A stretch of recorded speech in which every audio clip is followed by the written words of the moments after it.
This is BYU Sports Nation, presented by the BYU Store. Simulcast on BYU TV and BYU Radio. Now live from Studio B, your hosts, Jarom, Jordan, and Dave McCann. BYU Sports Nation is live, your day-to-day play-by-play in Studio B, presented by the BYU Store, official outfitter of BYU fans everywhere. It is Monday, May 23rd. Do we have Kenobi and Stranger Things coming out this week? I'm stoked.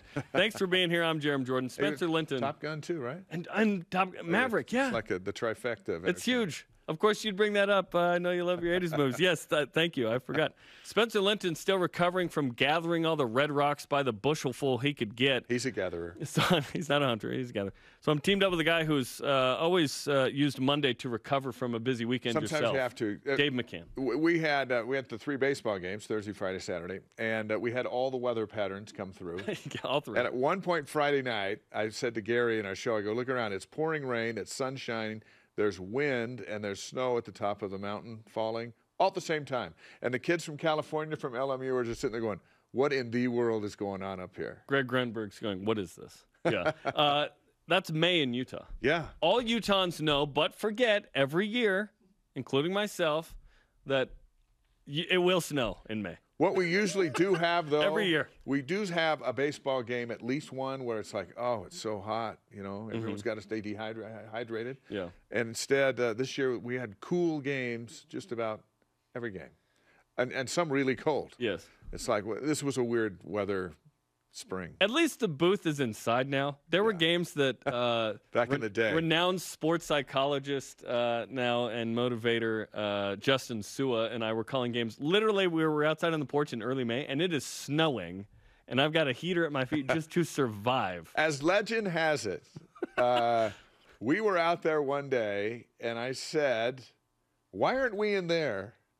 And then we went in there, and we've been in there that's why you're Dave and I'm not. I just like, why are we freezing out here when we could be in there? Yes. Anyway, the team's playing good. Off to the tournament. We'll talk about that today. And, and we wish them well starting Wednesday. It was baseball. It was St. George Fan Fest. Shout out to everybody in St. George. Showed up. Great. Really cool. I jokingly called it the pregame show for baseball. So we appreciated that. We didn't really talk about baseball, Saturday. but too much. But it was fun. It was fun. Okay, let's check out today's headlines. All right. In the updated SP Plus projections by Bill Conley, I've just been thinking about these because they change all the time. BYU football now projected to finish the season ranked 25th with the 13th best offense and 49th best defense. Previously projected 23rd overall, so I'm not sure what happened here in May, but they slipped to 25th. And it doesn't mean 25th in the polls per se. It's this metric. This still means he thinks BYU is going to be very good. I would think if you're in the top 25, a 10-plus win season is in order, so we'll keep an eye on that. Baseball won 2 out of 3 against LMU, got the series to close out the regular season. 9-3 Friday, and then lost. Is this right, Dave? 17-7? Yeah. What happened? Well, they got a touchdown and a field goal late. Yeah. Well, that's an issue. Cougars finished the regular season, however, having won 11 of 13. Incredible stuff. Are the 4 seed playing LMU again Wednesday in the West Coast Conference Tournament in Stockton, California. Seriously, BYU had 9 pitchers out there. 9. It's like, we're good. Think of the broadcasters. Trent Pratt. Don't roll 9 guys out. That's a lot of talking while 9 guys. So you're telling me that had they already locked up the 4 going? They'd already locked it up. Oh, okay. So it was a throwaway. They mailed it in. Yeah. No starters in that one. Yeah. Elijah Bryant, although guys out of the bullpen could have pitched better and should have. Let me just make that note. Now wait a minute. Elijah Bryant became the first player in history to win both the NBA Finals and the EuroLeague Finals in back-to-back seasons. Whoa! After he and Andalou, is it Andalou or Andalou? I have no idea. It's Turkish. Anyway, they beat Real Madrid on Saturday in a nail-biter 58-57. You know what Elijah Bryant does? He just wins world championships. That's incredible. Had 8 rebounds in that championship game. Had, I think, 14 points in the semifinal. So, first player in basketball history? Unbelievable. Listen, timing's everything in basketball. Location's everything in real estate. Wow. That's amazing. Yeah. Okay, some pro football news. In the USFL, that's a thing that exists. It is a thing. Tomasi Laulile had a scoop and score for the Houston Gamblers in their loss yesterday. He had one against Utah State at the end of the half in 2015. You bet he did. He is fast, by the way. I was shocked by the speed. And former offensive lineman Riker Matthews announces his retirement from pro football after 7 years in the NFL and CFL, retiring as a member of the BC Lions. There's a history of Cougars with the BC Lions, by the way, which is super fun. You had John Beck and Austin Collie there for a minute. And Riker. We wish him the rest of his life, no one trying to knock him down. You know, no one's going to be tackling, no pushing around. It's not often we talk about Utah high school track and field results on Sports Nation, but we're doing it today. At the state championships that were here at BYU over the weekend, 3 future Cougars won titles in the 100 and 200 meters, showing off their Big 12 speed. Parker Kingston won the 6A and 100 meters, 10.53. Cody Hagan took third in the 100 meters with a 10.62, but he won the 200 meters, 20.97. And Marcus McKenzie wins the 4A title in 10.67 in the 100 meters. His twin brother's already out on his mission. He wanted to stay because his brother kind of beat him and everything, and he wanted to beat his record. And then he won state? He wins state, but he didn't top the record. That's some real speed. Good job, Marcus. Like that's cooking, okay? That's very exciting. We'll talk about that more coming up. That's you hit him on the fly route, and you just let him. You just chuck it. And here's the thing. They have good hands, too. Yeah. You know? Rod Wilkerson, you were like, catch it, baby. Catch it. Former Orem guy. There you go. Yeah. Former BYU rugby player Paul Lasike scores a try in a Utah Warriors win in Major League Rugby Saturday, beating second-place Austin Gilgronis. He's, Gilgronis, it's a made-up nickname, trust me. Calvin Whiting, also former Cougar, made multiple conversions in the match. So good to see former Cougs doing work in the pros. Okay, all rise and shout. It's time for What's Trending. You're talking about it, and so are we. It's What's Trending on BYU Sports Nation. All right, listen, we love to hype up the Cougs here, you know? It's what we do. It's what we do. We get excited. But legitimate. It's usually based in fact. Traditionally. And massaged. Yes, and listen, if it's not, I will say so, okay? Right. But, gosh, BYU's going to be good this year. It's going to be fun. Is it 12-0 good? I don't know. But a lot of production coming back, including the second most in the country, which is incredible. BYU had the least last year, by the way. Still won 10 games. Pretty good. Right. So we've been talking about expectations, and we have SP Plus and preseason polls and way too early spring, whatever. So, Dave, is 9 wins the minimum bar for BYU this year for success, 2022? I think, let's say yes, it is, because this year really is the springboard into the Big 12. And so it's if you slip on the springboard and fall over, then you've got to get back up. And I think what Cougar fans want to see is BYU launching into the Big 12, and that requires a good season this fall. They should have a good season if they stay healthy. And if they do stay healthy, 9 wins, I think 10 wins we talked about before, I think 10 wins is very likely. But if you say 9 wins, which is still a good year against this schedule, then you got to pick 3 teams that you're going to lose to. Can you come up with 3 teams that you're going, you know what, they can't win those games? Yes, last year we would not have picked Boise State, and especially not UAB, not knowing the bowl opponent, of course, but we would not have picked those. We also didn't think BYU was going to go 6-1 against the 7 Power 5s. That was the greatest season against Power 5s we've ever seen from BYU. In any year. Obviously, in independence, you play more than kind of the 2 or the 3. So pick 3 in that group that would give us no more than 9 wins. If I had to pick one, Notre Dame feels like the most likely loss on the schedule. Okay. But then you look at Oregon. Baylor comes in as the Big 12 champs. I don't think they will be as good as they were last year, right? They lost quarterback, running back, top 2 receivers, top 2 safeties, okay? Right. That's a lot to ask. Arkansas is going to be a tougher game than I think people think. That's a preseason top 25 team as of now. Extremely physical, big run game, quality defense. That's going to be tough. So those are some of the games that stick out. Stanford, I don't think it's going to be a huge challenge, although it's Power 5 on the road to end of the year. How motivated is BYU at that point if things didn't go well? But we think they're going to go well. I agree with you. I think 9 is the minimum. I think that this team can get as high as 10 or 11 in the end, which is incredible. I think 8 would be a little bit of a disappointment because you've got super senior quarterback now, a guy who's been in the program for 5 years, Jaron Hall, which, by the way, all of these numbers we talk about for BYU is contingent upon the health of Jaron Hall. Yeah. If Jaron Hall is not healthy, it changes everything.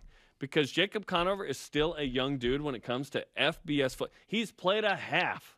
And Baylor Romney's not sitting there this time. And that applies to every team. I mean, when the Cowboys lost Dak Prescott, they were terrible. You know, every team's got the Buccaneers need Tom Brady to be Tom Brady. Yes. And at BYU, the starting quarterback has got to stay healthy. And as you look back at the really good seasons, the same guy was playing the whole season.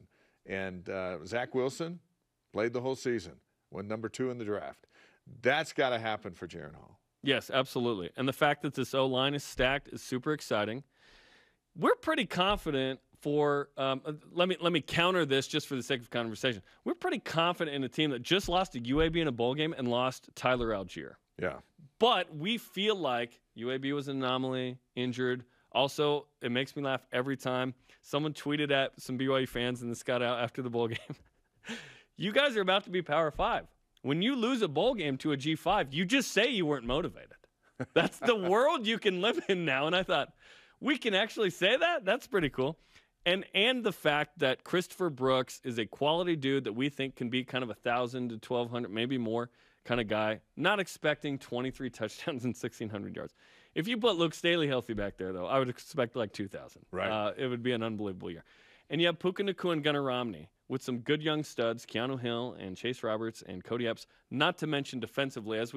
Great conversation, by the way, with Peyton Wilger on Saturday. If you haven't seen it, check it out. He had both labrums fixed and said that they were kind of slipping in and out quite a bit while he played. I mean, unbelievable the pain he was going through. He's back. Keenan Peely's back. Loaded secondary. D-line, we hope, can get some pressure without a blitz. This is awesome, man. BYU has never been more prepared than this for this kind of schedule either, not to mention the sort of Big 12 engagement confidence that I think BYU is still riding, Dave. And if you take the blue cloud goggles off for just a moment. Wait, why?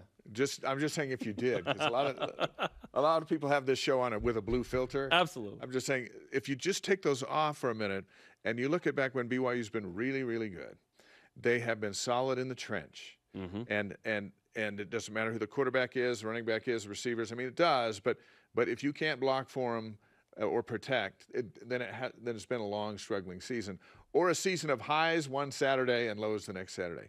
But in the trench for BYU this year, when they look at the offensive line, they're now 10, maybe 11 deep, many with starting experience, big, stronger, faster. Yep. The offensive line is set for a successful season no matter who's behind them. Mm-hmm. They're even greater if Jaron Hall's behind them.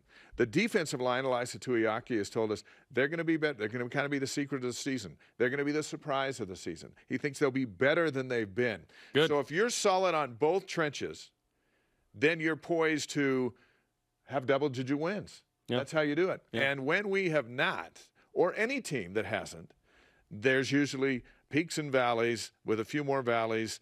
And for BYU, some of those valleys have come against their rivals or big P5 matchups. Last year, BYU dominated the line of scrimmage in all of their games, but Baylor, they even dominated the line of scrimmage at UAB. I mean, Tyler Algier ran for 90 yards or something like that. 100 million yards. 100 million. I just think, why are we so optimistic? Because just look at that offensive line and look at the defensive group and look at Peely and Wilgar coming back from injury. I mean, we forget, against Arizona, Peely had 17 tackles. 17 tackles for our middle linebacker. And then he was gone a game and a half later and didn't come back. Well, now he is coming back. He's coming back with the desire to get a job. So that's just a piece. And not at Qualtrics quite yet. Not yet. In the NFL. That's just a piece that BYU didn't have during its big run. Yep. And so that's where the optimism is, the offensive line, the defensive line, and then you just plug in the guys and go. Let me tell you a piece that happened last year that we can't assume necessarily will happen again.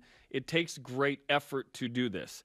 Jaron Hall took care of the ball extremely well. That helped BYU win a lot of games with a good rushing game that maybe you don't always. He only had 5 picks on 296 attempts. That's an unbelievable number.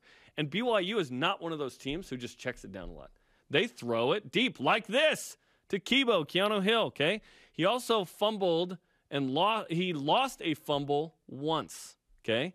And one of those picks, by the way, was against Arizona State. He hustles down. Tyler Algier punches out. He gets it back. The fact that Jaron Hall took care of the ball in that way allowed BYU to have an opportunity to go 6-1 against the P5s. He needs to do that again. If he is significantly worse in that category, you're not going to be a 9-4 plus kind of team. So the good news is Aaron Roderick, and I distinctly remember in our preparation with him in the room Dave, with Blaine and me in there too, talking to Aaron Roderick, and he goes, Jaron Hall takes care of the ball. Yeah. He's just such a veteran quarterback in that way. And Jaron wants to go out on a high too. He has eligibility for 2023, but he's been in the program for a long time. Don't forget that stinging loss at Boise State in 2018. Jaron Hall's in the game, inside the goal, the red zone. He's running sometimes. He's been around a long time. He's married. He's got a kid. This is probably his last hurrah. He wants to go out on a high too. If it goes and he as could. he hopes, it should be. Yes. Yeah. And that'll be the case for a lot of guys. Like Puka Nacua will have another year. If he has a great year this year, homie should bounce. He should get out of here. We know some fifth-year guys like Gunnar Romney and Peyton Wilgar and others are in their last year. But this is a special group that, and we were talking about it on Saturday, Dave. 2019, there's young pups. They beat USC and Tennessee, and we're like, wow. 7-6, but they built to what we've seen the last 2 years, and now they're ready to keep that going. And a credit to Roderick's offense, that the offense is 100%. generated to taking care of the ball. I think Zach had 3 picks. Yes. And then Jaron had 5. That's 8. That's crazy. In 26 games, 25 games. That's got to be the fewest in the country for a program back-to-back years, for a team that throws it as much as they do. Yes. And so it's the player, but it's also the system, and the system is built to win. And the system is built to win a bunch of games this fall.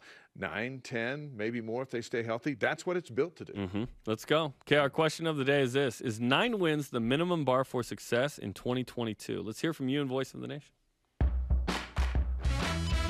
This is the Voice of the Nation on BYU Sports Nation. At Tyson Peterson, I see 8 of these games as must-win. So if that 9th game is Oregon, Notre Dame, or Baylor, I would consider that successful. Yeah, another point I want to make is no one really cares about a single-digit win season.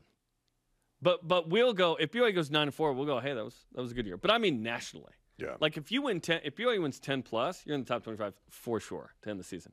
9 depends on kind of how you finished. How hot are you right now? Todd Knapp on Facebook. Yeah. That's a 750 winning percentage. That's a C grade using a 4.0 scale. In my opinion, that's a quality minimum standard for 12 games. And I kind of, and are we saying in the regular season or bowl game? I kind of included a bowl game in my mind, like when the dust settles, although we don't know the opponent in the bowl game. So sometimes it's hard to project what's going to happen there. But we hope BYU wins said bowl game. Hey, be healthy, win. Yes. Be healthy, all of that. win. Yes. And that's the case for all of you at home as well. Continue to weigh in on Twitter, Facebook, and Instagram. Coming up, a BYU recruit putting his hair on the line if Mark Pope grows his. He can grow it. Like, he chooses to shave it. So this is good. We got a fun Photoshop coming up. And Nicole Auerbach from The Athletic joins us. Where does the college football NLI debate end, and what does she see for BYU in 2022? This is BYU Sports Nation. This portion of BYU Sports Nation is presented by BYU Food to Go, the MVP of your next event.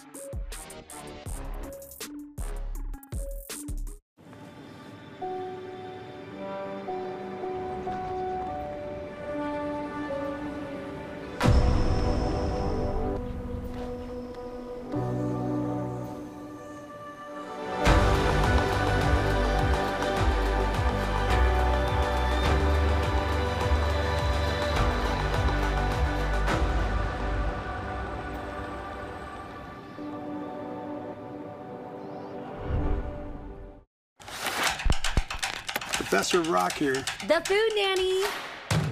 Chandler Scott here. Samry. Hey, everyone. Hello. I just want to tell you about this amazing, Excellent. Cool account called My Style. My Style checking. I'm talking travel points. Gift card. Concert tickets. All just for using my account. That's My Style.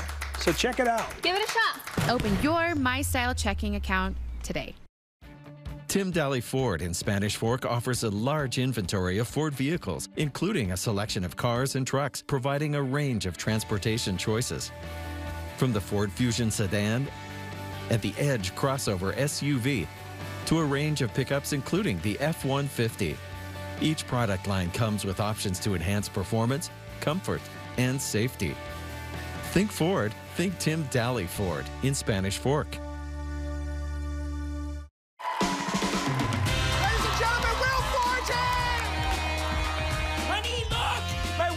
to come true. You two are bombing. Buddy, come on, help me out here. We got it. You know we got it. Come on. I'm undercover as a cat. Yeah, I'm very good at assuming other identities. No. I'm in too deep. I need to catch that laser dot.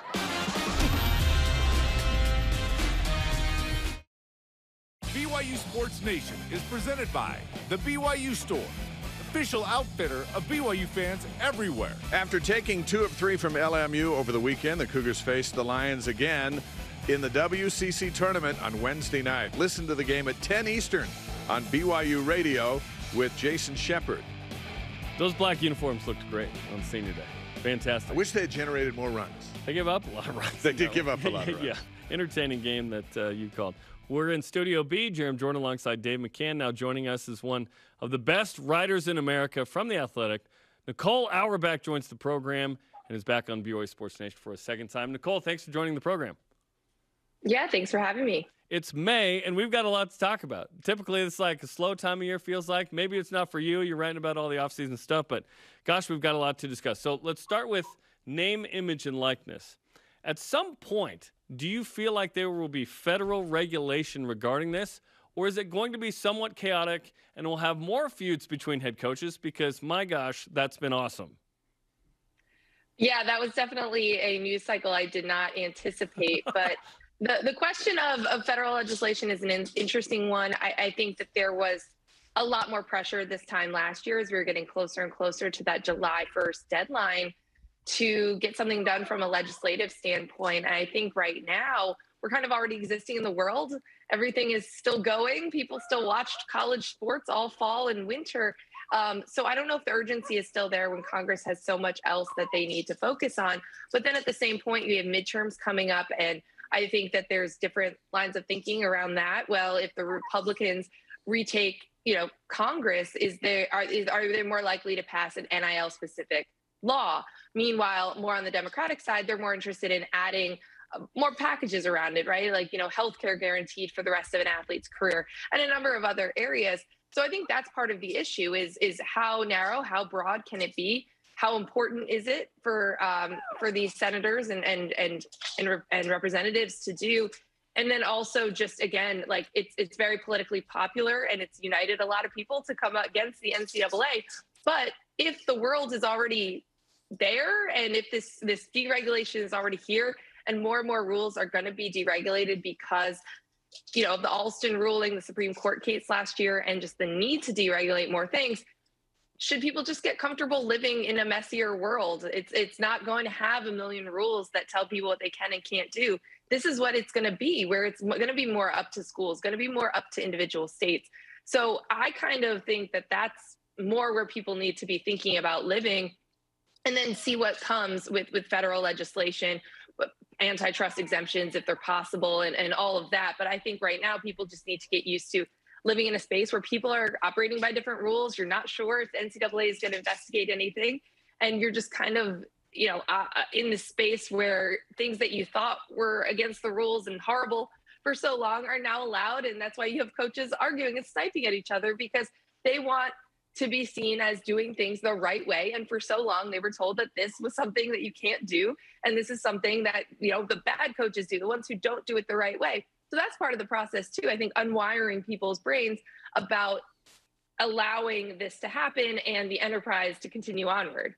Well, I think we learned that Jerry Tarkanian of the Runnin' Rebels was not a bad coach. He was just ahead of the game in how to get these guys together. And when you see Nick Saban and Jimbo Fisher go at each other last week, now we enter a new week.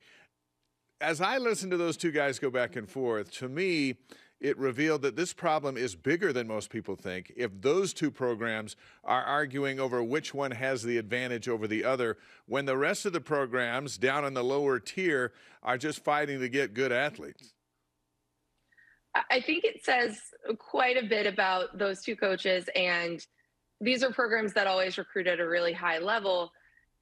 Someone put it to me this way last week, and I've kind of been stealing it, is, Nick Saban, whenever he talks about being concerned about parity in the sport, that tends to happen when Alabama doesn't completely dominate whatever the system is and all of the different things that have changed in a sport if he's not easily comfortable with where his recruiting is, his program is, the state of his program, and into the future, then he talks about concerns about parity. And so I think it's not necessarily that they were the number 2 recruiting class behind A&M, but it's just about this moving forward, because Alabama thinks that they're doing it the actual right way. They're waiting until these athletes get on campus for their NIL deals. And that is the way that the NCAA rules are written.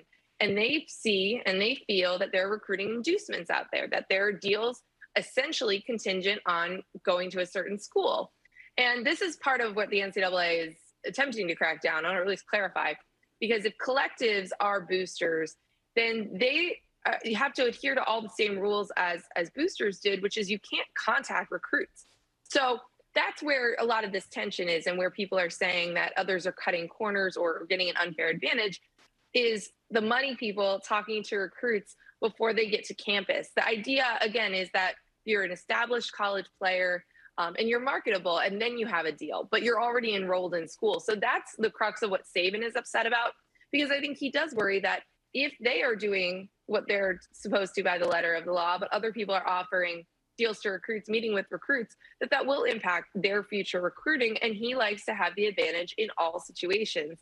Now, again, I think we can debate about, the maturity shown for Jimbo Fisher in calling a press conference and responding that way. But I think the overall premise is, again, it's like these coaches want to be known as great coaches. They want to be known as great recruiters. And now you have something that was or wasn't a part of what makes you a great recruiter under the table, now above board. And, I think they take a lot of exception to the idea that now relationships, recruiting, and those things don't matter. And it's just going to be the highest dollar figure wins these players. Plus, these guys want control. They want more control over the roster, over the recruiting process. All that stuff gets affected by the current system and collectives. But you're right. I mean, this is for a certain level of athlete. Like, these are classes we're talking about that are already in the top 8 or 9 every single year. That's very different than more middle of the road programs coming up and recruiting against the same challenges that they always have. But that's when people talk about the rich getting richer in this system and the gap widening. That's what it is, because of course Alabama and Texas A&M are still going to get good players. They were getting them 5 years ago. They were getting them as soon as they invested in their resources and their coaches. So it exacerbates that to an extent, but it's not necessarily changing, or maybe not changing the same way in the middle of the pack. I will say Tennessee getting a 5-star player, A&M actually getting the number 1 class, like stuff like that is a slight sign of parity up at the top. But again, the middle, how much is that going to change? We're going to have to see. I mean, I think it's awesome that athletes on these campuses are getting opportunities to cash in maybe their most marketable times of their lives. But again, from that recruiting piece or changing of a competitive balance, I don't know if we're going to see that at as many places as we like to talk about. Nicole Auerbach of The Athletic is on BYU Sports Nation. Let's talk about the newness of the NCAA saying, we're not going to tell you have to have divisions, right? Essentially, you figure out who you want to put in your title game, okay? So now conferences are going, do we even need divisions? Do you think anybody's going to have a division? And now we're hearing reports that even perhaps the Big Ten is going to reshuffle, scheduling the next couple of years. If there's no divisions, Nicole, so that's the first question, will there be divisions in the next couple of years? How does that affect scheduling? How does that change college football? Well, I think, as of right now, we've gotten that news out of the Pac-12 and the Mountain West. They were clearly ready to make that decision. My colleague, Chris Vanini, checked in with all the Group of 5 leagues, and at least, the Sun Belt was one that was going to stay with divisions, at least for the short term. Like there were some reasons, right? The regional rivalries, the way that you schedule, saving money, like all the reasons that divisions exist are still factors in some of these conferences. So I do think we will see them in some. I don't think the Big Ten has voted against this yet. Obviously, the Pac-12 had already done this and was ready to go. So I could see the process being different in some of the other leagues, just based on, again, tradition, schedules being set, balance, perceived balance. I think that, this may not be an overnight switch for everyone. I think, like what the Pac-12 did, which is, hey, we're going to determine our champion differently, but we're already stuck in our schedule for this year. So we're going to go by conference win percentage, even though we don't have the scheduling model that we eventually will, I think is a smart way to do it. We know the ACC is mulling different scheduling formats. This comes at a good time for the Big 12 as they have to figure out what their schedule is going to look like, and with incoming and outgoing members. So I do hope that most of these leagues get rid of divisions. I think the idea of playing two best teams in a conference championship game is the best case scenario. I think it positions you best for the college football playoff, no matter what size it is. I think it's great for fans. I think it's great for TV. And I've been pushing for it for a while. I think a lot of us have, especially with so many conferences that have really imbalanced divisions that just don't make for an exciting championship game. So I think it's great. I hope we see it all over. But I do think, there's at least a couple of leagues that may stick with divisions from a regional standpoint. I just think in general, it's going to help. Again, I think the playoff implication is pretty obvious. If you have your best team play your second best team, it's a chance for another resume boosting win. If there's an upset and the second place team wins, they would have a big win. They would have a chance to make the playoff. In an expanded playoff, you could probably get both your teams in if you're the Big 10, SEC, whoever it might be, maybe the Big 12. So I think all of that stuff is really important, and I'm glad we got here. It kind of snuck through and snuck up on people, and it was even labeled non-controversial legislation. That's how popular it was to get this rule change passed. Well, Nicole, BYU remains in the independent division for one more season and then into the Big 12. What do you expect from the Cougars this fall? And then marching into the Big 12 as a P5 for the first time? Yeah, it's going to be an interesting year. I think when you're in a transitional period, you're kind of stuck between the present and the future. And, I was at BYU back in February, stopped by and visited Jaron Hall and a couple of guys. And it definitely is a thing, right? I mean, because I think joining the Big 12 happened and it was such an excitement and celebration, but it was also in season and the news came down on a Friday. Like, you could kind of separate it out and could think about it, big picture, but now it's going to become more of a reality. And a lot of the things that they go through this season will be like, it's the last independent schedule. It's the last time you might play certain people or go through certain things. And so I think there's going to be, kind of markers on that. You kind of live a little bit even in the past, present, and future. But I think there's a lot of excitement, and certainly with athletic director Tom Holmoe, making sure that the facilities and everything from a competitive standpoint, so that they're ready to go day one and compete in all the sports and be ready for there from a football standpoint as well. I think all of that's really important, and it gives you with that light at the end of the tunnel being so close. I think it really adds something there.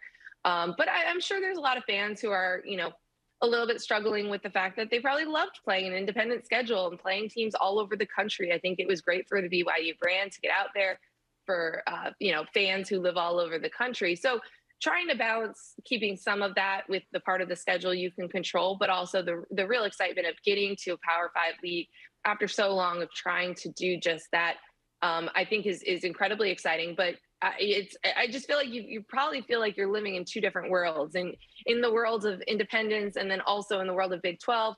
I saw Tom at spring meetings. It was the first time the new members were able to go to the Big 12 meetings in Scottsdale a couple weeks ago. And so a lot of that is starting to become real. But again, I think you're still also trying to honor all that was special about being an independent and not rush through this season and still savor things. But I can imagine that it can be challenging on a day-to-day basis mentally, just thinking about like existing where your feet are, but then also being like, at this time next year, we'll be in the Big 12, we'll be playing this team. It'll just be a totally different process. Independence has been fun, but honestly, we're ready. We're ready for the Big 12. We've been hoping for a P5 for a long time, but this year's schedule is going to be fun with the likes of Baylor and Oregon and Notre Dame and Arkansas and Stanford and Boise State. So it'll be good. Nicole, we appreciate the time. Thanks for your insight, and we'll continue to read your stuff on The Athletic. Absolutely. Thanks for having me, guys. Nicole Auerbach on BYU Sports Nation. Great insight into what's going on. Hey, normally May is like, take it easy. No, there's a ton going on right now. And I don't know about you, but, the whole division thing in the Big 12, we've kind of been thinking, oh, what division are we get? Right. We may not ever get there. I don't think it's a bad thing because you just have to be the second best team to have a shot at getting to the biggest bowls. I do think it's kind of a bad thing. Do you? Because if you were in, it may have been an easier path if you were in the weaker division, right? Like Wisconsin and Iowa have been like, what's been awesome? To not have to play Ohio State, Michigan State a lot. Yeah. So, in the end, you just got to win, though. You just got to show up. You got to be in the top 2, and then you got a shot. So there we go. And maybe you get some better matchups along the way. Perhaps. No one in the Big Ten wants to play Rutgers.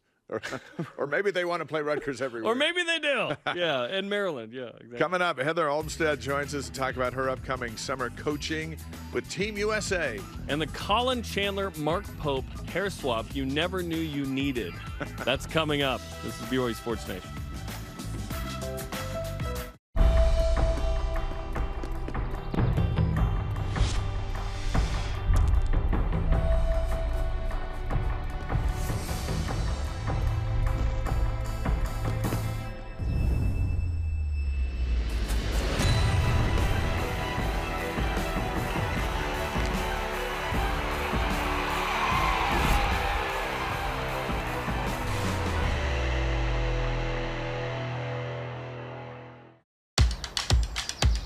This is where we dominate. Our playground, place of business.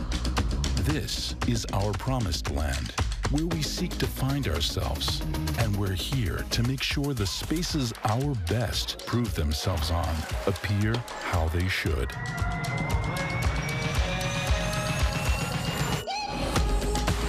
Intermountain Healthcare, official medical provider for BYU Athletics. Hi, Spencer Linton here, letting you know when your company joins the BYU team as a corporate partner, your brand can be featured in sports programming on BYU TV and BYU Radio. In addition to all of the great games, you can be part of the BYU coaches shows, place your message in Countdown to Kickoff, basketball pre- and post-game shows, and each weekday on BYU Sports Nation. We invite your team to join ours and become a corporate sponsor of BYU Athletics. For details, email sponsorship@byu.edu today. Gather the family for a midweek pick-me-up with an all-new lineup Wednesdays on BYU TV. Is that cool? Is that okay? You want inspiring? Yeah, we got that. Fun? Definitely. And surprising? Well, you'll just have to find out. Enjoy a marathon of good works to lift and inspire you for the rest of your week. See it all Wednesdays on BYU TV or anytime on the free app. BYU Sports Nation is brought to you by Maersk, enabling global trade for a growing world. In 100-ish days, we're going to be out at Cougar Canyon, LaVelle Edwards Stadium. Cannot wait. It's going to be fun. He is Dave. I am Jarom. This is BYU Sports Nation on May 23rd. Great to have you. Don't forget to follow BYU Sports Nation on social media, Facebook, Instagram, Twitter, YouTube, TikTok, Friendster, MySpace, whatever you have. Chances are we're probably there. Let's whip it. Cougar Whip Round is presented by Maersk, your integrated container logistics company, enabling global trade for a growing world. As we mentioned a moment ago, Parker Kingston and Cody Hagan finished 1 and 2 in the 6A 100-meter finals over the weekend. Hagan went on to win the 200. Marcus McKenzie wins the 4A 100-meter title. Will this trio of BYU commits be the fastest group of receivers in school history? I think the combination of those three with some else, some other players down the line, perhaps, because, Dave, we're talking about 10-7 and under. I mean, this is some real speed, and it's not just speed, it's skill as well. I'm very excited. Now, will these guys be as fast, right after the mission? They might need a year. So we're going to give them 3 years, and then in 2025, we're going to be like, okay, the speed guys are back. That's Big 12 speed right there. 2025, that would be, year number 2 or 3 of the Big 12? 3. Okay. Yeah. All right. What do you think? I think that it's speed that BYU has had in splashes here, there. Hey, this guy's really fast. This is a wave of speed. Love it. It'll be great. Pro Football Focus ranks Fred Warner as the best linebacker in the NFL since 2020. Where does Fred rank right now on the list of all-time Cougar NFLers? Steve Young's clearly number 1, only Pro Football Hall of Famer. I go Todd Christensen number 2 because he had 2 All-Pro first-team selections and multiple Pro Bowls, okay? Then I go Bart Oates with 5 Pro Bowls. And then the conversation starts. I think Fred Warner's top 5. I have to figure out if he's 4 or 5 because he was first-team All-Pro 1 year. Only 4 BYU Cougars have ever been first-team All-Pro from the AP. That means you were the best or the second best at your position. Chad Lewis, Faisal Kahama, Kurt Gavea, Jim McMahon, all in the mix. A lot of great players, but Fred's top 5. He's been an elite middle linebacker. And win some Super Bowls, and then you really climb that list. It certainly He's helps. young, and he's just getting going. Yeah, hopefully the Niners never win one again as a Seahawks fan. But yes, Yeah. I understand. But that's going to need to happen. Big Game Boomer has BYU as the third best G5 team entering the 2022 season. You got an issue with that ranking? Yeah, BYU's not a Group 5. They're an independent. BYU's not Power 5. BYU's not Group 5. They're independent. I don't want to be on a list with Northern Illinois or UAB, both of which who have wins in the last 5 years against BYU, sadly. All I see is when I look at their top 20, I look at the first 5 teams, and 4 of them are Houston, BYU, Cincinnati, and UCF, all heading to the Big 12. What's up, brethren? That's what I see when I see that graphic, too. Okay, Colin Chandler tweeted the following. I'll shave my head for 2 years straight in West Africa. If someone can get Mark Pope to grow his out while I'm gone, let me know if Cougar Nation is in on that. What would look better, Colin Chandler with no hair or Mark Pope with hair? And now we have a photo of what this would look like. Viewer discretion advised. The podcast is like, we can't see it. We'll tweet it out. Yeah, that's a new look for Coach Pope. It's very curly. I don't think his would be that curly. I think Colin's got some wiggle room with however he wants to go. But I think Mark might be limited, on the options that he has. You know what I love about this tweet? What I love about this tweet is the relationship between these two. And when Chris Burgess left for Utah a couple of weeks ago and players left, and we're so quick to yell the sky is falling sometimes as a fan base, it's like, oh, Chandler's going to leave too when he comes home from his mission. Chandler has a relationship with Mark Pope. That's going to continue on. He's going to be a big player at BYU, and I like to see little things like that. Mark Pope chooses to shave his head. Now, when I shaved my head back in 2015, and I said if BYU won that, there was a choice. It was a choice I made, and the choice is yours at Chuckarama. I realized that my mornings were expedited in a way that I couldn't possibly imagine. And it's like when you get a motorcycle, you notice all the other motorcycles. I noticed all the people who had shaved or bald heads, and I was like, there are a lot of us. So shout out to all the homies, it's all good. It's a growing community. Coming up, rise and shout to a strong finish. And Heather Olmstead, women's volleyball head coach, tells us about coaching with the USA, the awesome recruiting class she's got going. She's in studio next. This is BYU Sports Nation.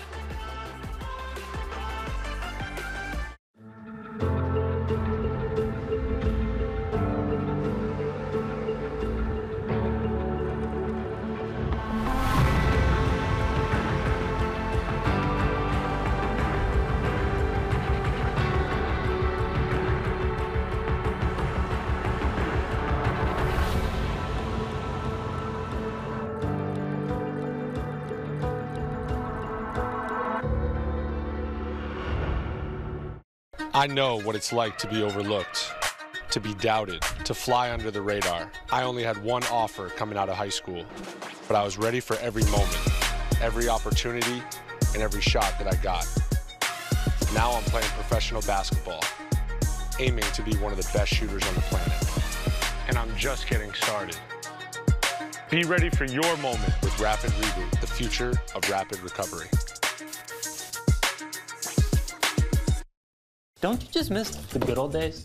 Back when you thought being an adult would be the greatest thing ever. But then, before you know it, you have car payments, student loans, credit card debt. That doesn't even include the mortgage. That's when my loan officer suggested a debt consolidation refinance. And just like that, I'm debt-free, and I'm on track to pay off my mortgage in just 11 years. Take back control of your adulthood.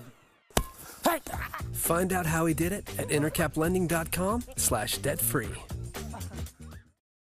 There are things happening in Seaburg. They care more about people spending money than they do about people getting sick. If they're causing toxic pollution, it is everyone's fight. We can't just let them get away with it. If anyone can figure this out, it's my brother. Friends don't abandon each other. Fine. Be heroes. I know what it's like to love someone so much you'd do anything for them. Whatever happens, I'm glad we're facing it together. Me too. BYU Sports Nation is presented by the BYU Store, official outfitter of BYU fans everywhere. BYU Sports Nation has its own YouTube channel. Get all the interviews and subscribe to it. Share it. The BYU Sports Nation YouTube channel. Smash that subscribe button, as the kids say. Let's go. Welcome back to BYU Sports Nation live from Studio B. Great to have you with us. Jarom Jordan, Dave McCann, and the winningest coach by percentage in college volleyball in the country, Heather Olmstead, is in studio with us. Ahead of the U21 USA national team assistant coaching gig you got in Louisiana and Mexico coming up. Great to have you back in the studio. Thanks for having having me. Appreciate it. This is like a thing you do. You're in the USA coaching pool, which is super fun. Obviously, Coach Karai is the senior national team coach and gold medal. That's awesome. U21. So is there a U23 team, or is this essentially like the B team preparing to try and get on the senior team? Yeah, this is an extension of the national team. It's the under 21 group that is definitely in the pipeline for the senior women's national team.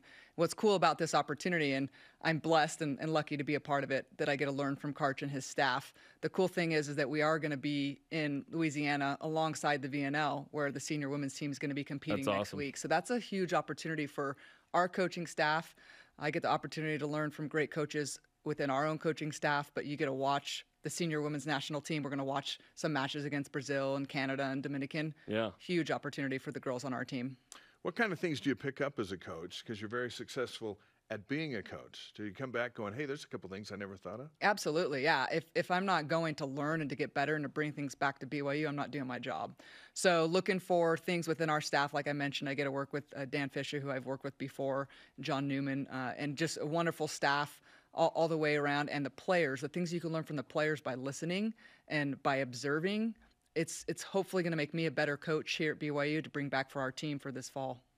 Is it fun or awkward with Dan? Because at Pitt, obviously, this is a team that, won a couple times. Or are you like, I don't want to hear it, Dan? It's interesting because we'll be seeing him again this fall, possibly. So okay. I see what you did there. Maybe a little Provo visit. We've been spending a lot of time together. So we it. have a great relationship. I'm grateful for the opportunity to work with this staff and, again, Karch's staff, and it'll be fun. Now, what I love about volleyball is that everyone's just chill, okay? It's more chill. You don't have Nick Saban and Jimbo Fisher situations here. Like, you could be like, I don't want to deal with Pitt. You got maybe we should create something on the road. And yes, you're totally that type of thing. No, okay. You're like the exact opposite, which is funny. I want to talk about Karch for a sec. Obviously, there's history there with your dad, Rick, coaching him in high school to a championship. Sean talks about this amazing photo where he's being held by a baby. Where are you in this moment? As far as my relationship with Karch? Like the high school situation at that time. I wasn't born. You weren't even born yet. Thank you. So Makes me feel young. Yes, I was not born. You weren't even born yet. No, I was not. Yeah. But I remember growing up and going to AVP events and actually Karch calling our house quite a bit and being like, hey, Dad, Karch is calling you. Like, just idolizing him to going to watching him play professionally to these gold medals to being the national team coach to learning from him and having him be a mentor of mine. I mean, it's been an incredible journey for me to be around Karch. He's such an amazing leader, what he's doing with the national team. I mean, gold medal last summer, incredible. It was awesome.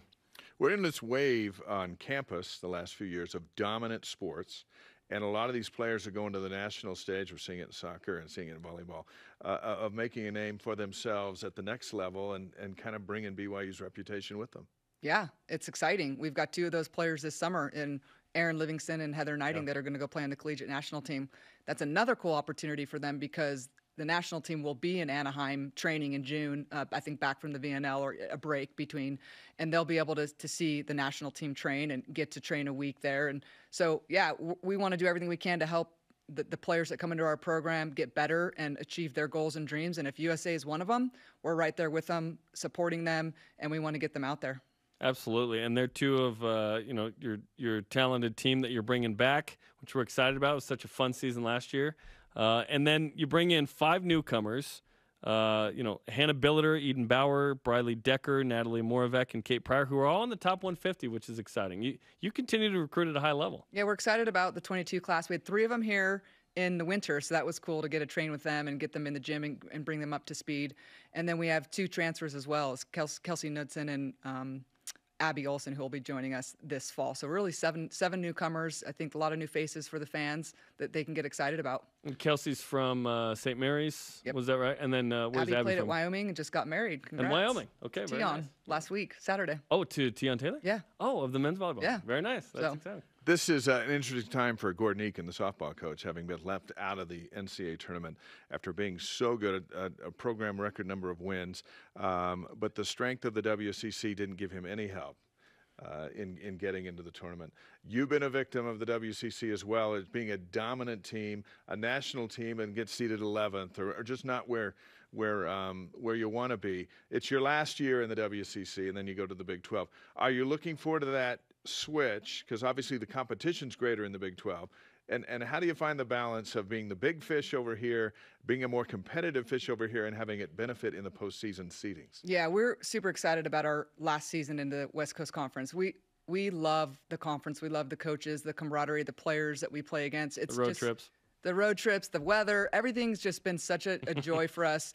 We've loved the West Coast Conference, and so we're looking forward to going out with a bang. We want this group to understand that this is it for the West Coast Conference, and let's go out being remembered for hopefully something really good and special. How good can this group be? And so let's go out with a bang.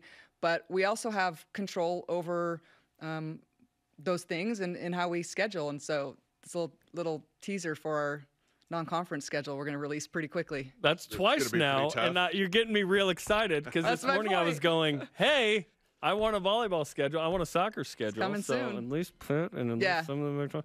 Okay, obviously the Big 12, Texas is the big fish, and David Hunt from the men's volleyball team with Pepperdine is now the associate head coach. So I was texting with him, and I was like, hey, at least we'll still be hanging out, at least for 2 years, right? What is, without looking too far ahead, because you want to win the WCC and win the national championship, how does knowing you're going to be in the Big 12 affect anything at all with you, whether it be recruiting or vision of the program or whatever? Yeah, absolutely. We talk about it constantly. Our administration meets with us, talks about it. We're having conversations as a staff and as a team. Not so much the team focused on it because we're focused on the West Coast Conference this year, but for sure, all our 23 recruits and older, all it is about the Big 12 and the opportunities that they're going to get to play. So we're having those conversations. We're basically doing an overhaul of our program. Where are we? Where have we been? Where do we want to go? How are we going to get there? And what does that look like financially, recruiting, staffing, anything and everything's being talked about. And we want to make some serious upgrades so we can go into the Big 12 ready to go and ready to compete. I look forward to whatever that means because it feels like things are going really well. So I'm not the upgrade. I'm like, what upgrades? Because you have new offices, the whole deal. That's great because if you're Sweet 16 and we can do better, let's go, man. Let's go. Well, have fun in Louisiana. Have fun in Mexico. Well, fun's an interesting word. You're going to be very busy, but enjoy great weather, Thank you. I suppose. I'm looking forward to it. I appreciate it. It'll be just around the corner. You're back in action. In August. Couple of months. Let's go. Okay. Thanks, Heather. All right, coming up, is 9 wins the minimum for BYU football in your option? Do you think 9 wins is the minimum? You thinking about that? 9's you can Heather's text Kalani later. Heather's like, we want 9 wins in August. And rise and shout out to fans showing up and showing out. This is BYU Sports Nation. Utah is a special place. Our communities, the people, the history. There is no place quite like Utah.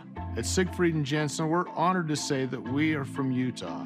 We live here, work here, and when someone is injured, we're proud to say we've helped a neighbor when they've needed it most. We know Utah. At Siegfried and Jensen, we're here for you. Call us today.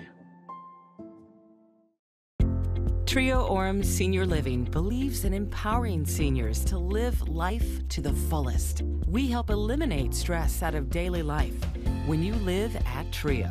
Less time focusing on housework means you can socialize at one of our many events, with safety in mind, of course. And did we mention our spacious apartments with modern amenities? Learn more about setting up a private tour at trioorem.com.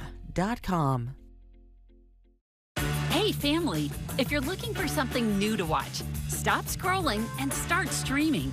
BYU TV has a ton of great options to binge together. From bold adventure to family drama and even a little fun, there's something for everyone. Binge entire series, experience all the feels, immerse in non-stop intrigue, and treat yourself to unexpected turns. Think you know BYU TV? We're just getting started. The city needs me. I bet if I moved in with you, you become president. I have parents. This is just temporary.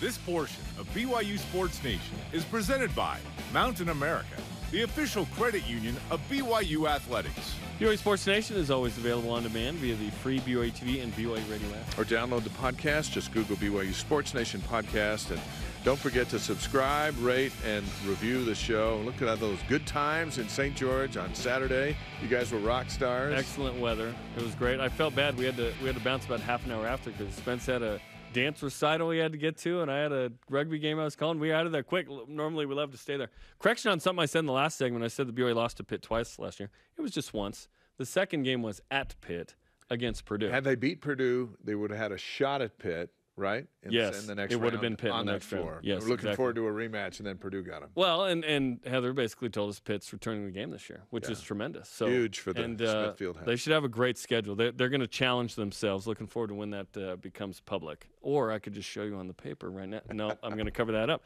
Okay, our question of the day. Is 9 wins the minimum bar for success for BYU in 2022? Heather Olmstead still figuring that out. We think BYU is both going 12-0. No, just kidding. At Cougar Stats on Twitter. ESPN FPI projects 7 wins in 2022.